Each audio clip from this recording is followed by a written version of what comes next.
bank account. The Federal Reserve announcing it has gone live with its new Fednow instant payment system, a system that should allow households and businesses to send payments and receive money immediately without those troubling 3-day holds on checks and waiting for payments to clear in the sender's account and waiting for the bank to open on Monday or after a holiday. The Fednow system is an instant payment system. It's available 24/7, 365 days a year. To begin with, 35 banks and 16 service providers have already signed up. Those banks include things like J.P. Morgan and Wells Fargo, as well as smaller credit unions and other banks. Unclear if the banks are going to charge for this instant payment. They are charged, but they may or may not pass that along to consumers. Fed Chair Jay Powell saying in a press release, over time, as more banks choose to use this tool, the benefits to individuals and businesses will include enabling a person to immediately receive a paycheck or a company to instantly access funds when an invoice is paid. This doesn't eliminate the PayPals and the Venmos of the world or Zelle.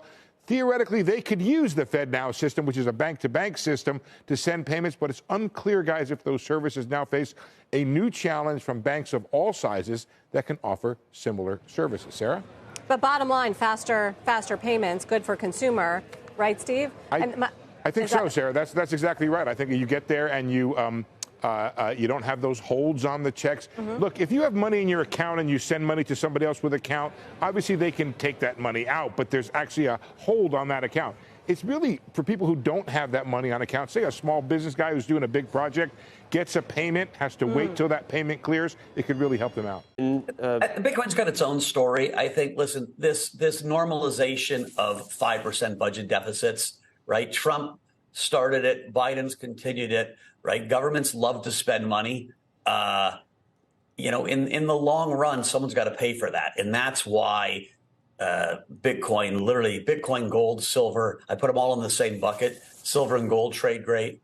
Bitcoin's got the additional adoption cycle, right? What drove Bitcoin this year was retail, and they continue to buy, and they continue to buy.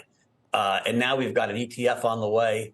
And so I'm more comfortable being long Bitcoin today than I was 6 months ago. You know, 6 months ago it was scary. Now we see the future kind of spilling out.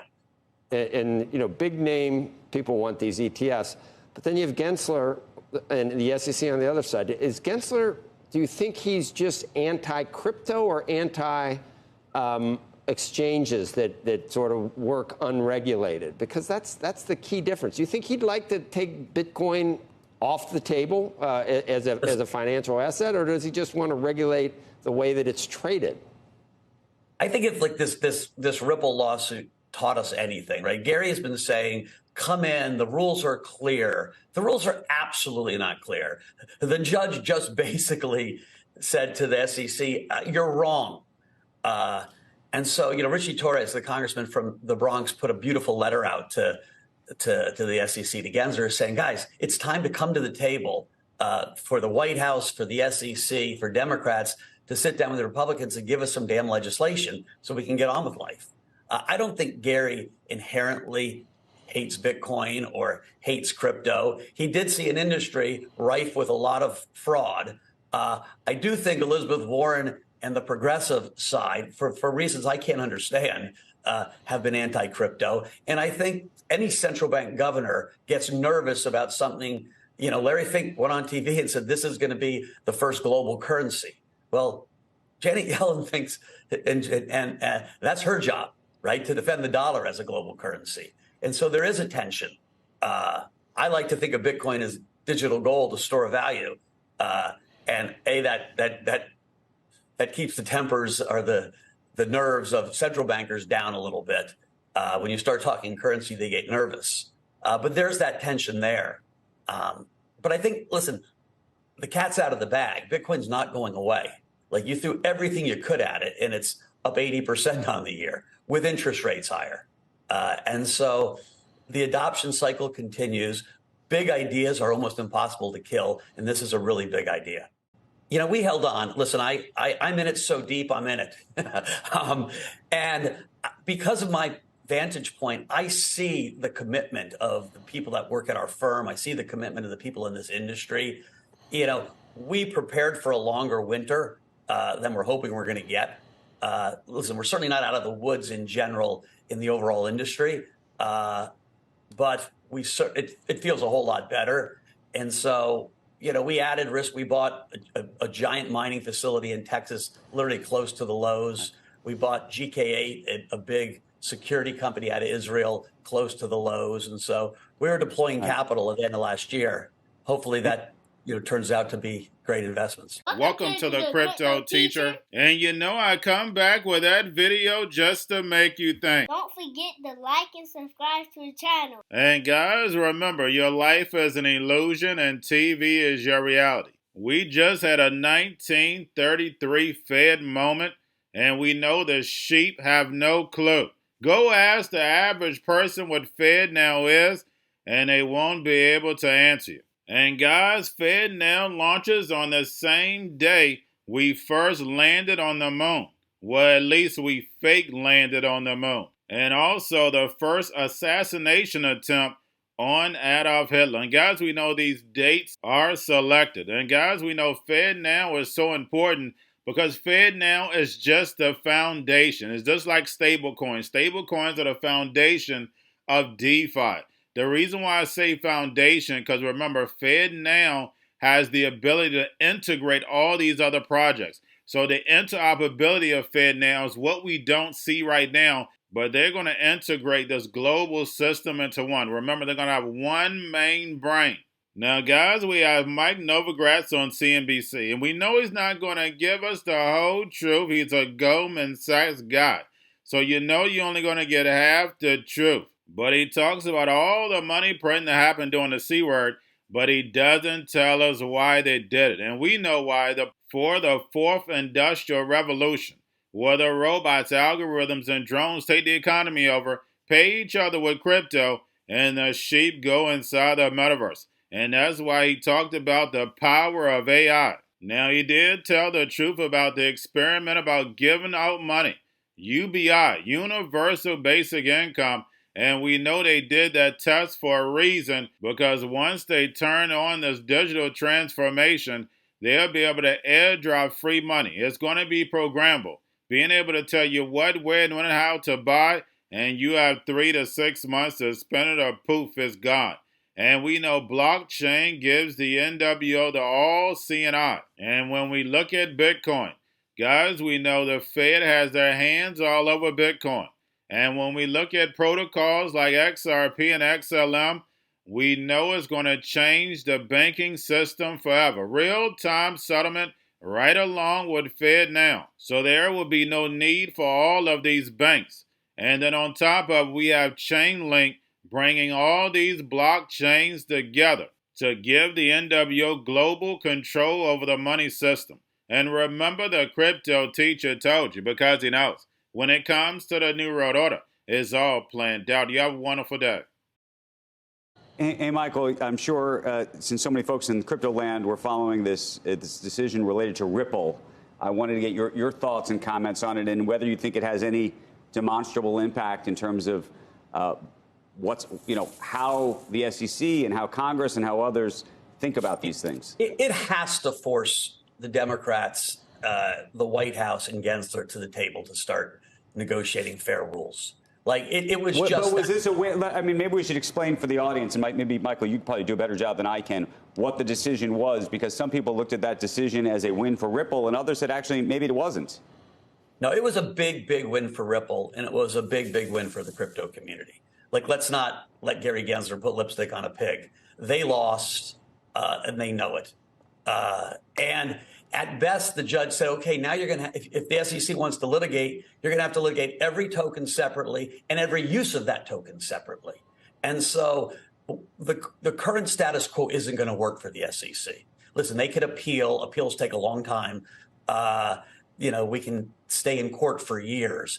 But I think the message that I want to give that is really clear was what Gary has been saying, that the rules are clear, just isn't true. It's not true at all. And that judge said that exactly, right? This is really complicated. We need regulation that makes things clear. And it's not that complicated. So positive. I think it's an AI bubble that is in its early innings, right? The AI story is so powerful, right? Every single person who logs on to Chat GPT gets fascinated You start playing with it. It's quick adoption. You look at the driving, 4, 5, 6 stocks that are taking this thing up. They all have an AI component to them. And it's a story that, bubbles don't really last 2 months and die, right? These are usually 12 to 18-month phenomena where people buy into a new story. And that's what's giving it juice. Listen, if you look at, 2-year rates, they're close to the high yields to sort of think, we're not really getting a lot of relief from interest rates for stocks or for Bitcoin or for any risk assets. The market does think we're gonna roll at one point. We've been wrong. The economists have been wrong on how fast it would take for the economy to slow down. I actually think when I look back, why was everyone wrong? Our entire careers, all of yours and mine, every response from governments to crises was always monetary, right? Cut interest rates, inject lots of liquidity. Well, with this COVID response, it was giant fiscal. And we've never really lived through an experiment where we did UBI for the entire country, right? We've normalized 5%, budget deficits, which is a dangerous thing. But I think one of the reasons the models aren't working is we're just not used to this. And none of us have kind of lived through an experiment where you just gave away so much money. My instinct is at one point that runs out and the economy does slow. But every time you think it's slowing, you get another strong number. It wouldn't surprise me if today's claims are lower. It's a tough market to trade in that respect. Like what you see in China and their social credit scoring systems, right? If we get identity wrong, it could be a tool to enslave humanity. And if we get it right, it could be a tool to liberate humanity. And as an American, I'm obviously rooting for the one that's on the side of freedom. Bitcoin is an international asset. And also, I do believe the role of crypto is it's digitizing gold. But every stock, every bond, every currency, every commodity, every piece of art, every private business, every piece of real estate will eventually be a token on a blockchain, an entry on a ledger, permanent and immutable. We will have truth instead of trust. And we will save over $7 trillion a year. 6 to 8% of global GDP is wasted by the friction of the trust industry that's necessary when you have dual entry accounting. With triple entry accounting, which is what a blockchain is, we get rid of all of that friction. It's a beautiful future. I actually believe this technology is going to be very important. Look at it. We have been part of the huge revolution in investing through ETFs. We believe that ETFs will be changing the whole way we invest. Many people still use it as a means, people are investing it for indexing. No, the majority of people who are putting money in in ETFs are active investors that are buying exposure. The entire bond market is being transformed as we talk right now. I believe the next generation for markets, the next generation for securities will be tokenization of securities. And if we could have that distributed ledger that we know every beneficial owner, every beneficial seller, we all have our code of who's buying, who's selling, instantaneous settlement. And think about it, it changes the whole ecosystem. Going to a different economy. And we're going to be learning more about that as we go. But clearly, we're learning that things can be done from remote locations. We're learning that technology can replace people even more than we thought. We're not going back to the same economy. We're recovering, but to a different economy, and it'll be one that is more leveraged to technology. And I worry that is going to make it even more difficult than it was for many workers. In Silicon Valley, and my friends who work in technology know that what we did to the manufacturing workers, we are now going to do to the retail workers, the call center workers, the fast food workers, the truck drivers, and then even bookkeepers, accountants, insurance agents, lawyers, and on through the economy. So what happened to the manufacturing workers is a very clear sign. And so we'll import Chinese-based CBDC technology. So it's going to be CBDC in a box, provided to you by the People's Bank of China. Cryptoteacher and the new World Order book, plus the 3 kids books. It's time to re-educate. Also, new to cryptos, Coinbase, Bitrue, Binance, Do not forget book links and crypto links are in the description. The stock channel, guys. Don't forget to go like, subscribe, spread everywhere. You have your Kobo, your chip stocks, your banking, your gaming. While everybody's sitting at home, get home stocks, the Xrp, the biotech stocks. And while everybody's at home wishing they were still getting that free money, what are they doing? Drinking and smoking weed. Don't forget about those stocks, and you have a wonderful day. The most powerful person in the world is the storyteller. The storyteller sets the vision, values, and agenda of an entire generation to come. Steve Jobs. And guys, you know I truly believe in this. When you look at the New World Order, they're the storytellers. And that's the reason why I wrote my New World Order book. But guys, now it's time to change the current generation. And I wrote 3 kids books. You know I love the Trinity because I understand the power that's in it. So I have 3 books. We have an opportunity to change the generation, to educate, not just me, but I want to show you that I take action on a daily basis. And I want you to take action on a daily basis. Whether it's your job, whether it's in your community, we have an opportunity right now to educate the masses. I posted this on my Twitter account. Please share, but this is a short clip of the 3 books. There's going to be a clothing line and action figures. Please get these books for your kids, nephews, cousins, friends, so therefore we can start the re-education now. Because as we see, the 4th Industrial Revolution foundation is definitely here. Robots, algorithms, drones, taking humanity out the picture. We have to re-educate. But let's get into the video. Part 1. King Joshua and Drama Tam save the village. Part 2. King Joshua and Drama Tam save New York from COVID stories 3. Part 3. King Joshua and Drama Tam goes to China. It's mandatory to get part 1, part 2, and part 3 of this series. It's time to re-educate Generation Z.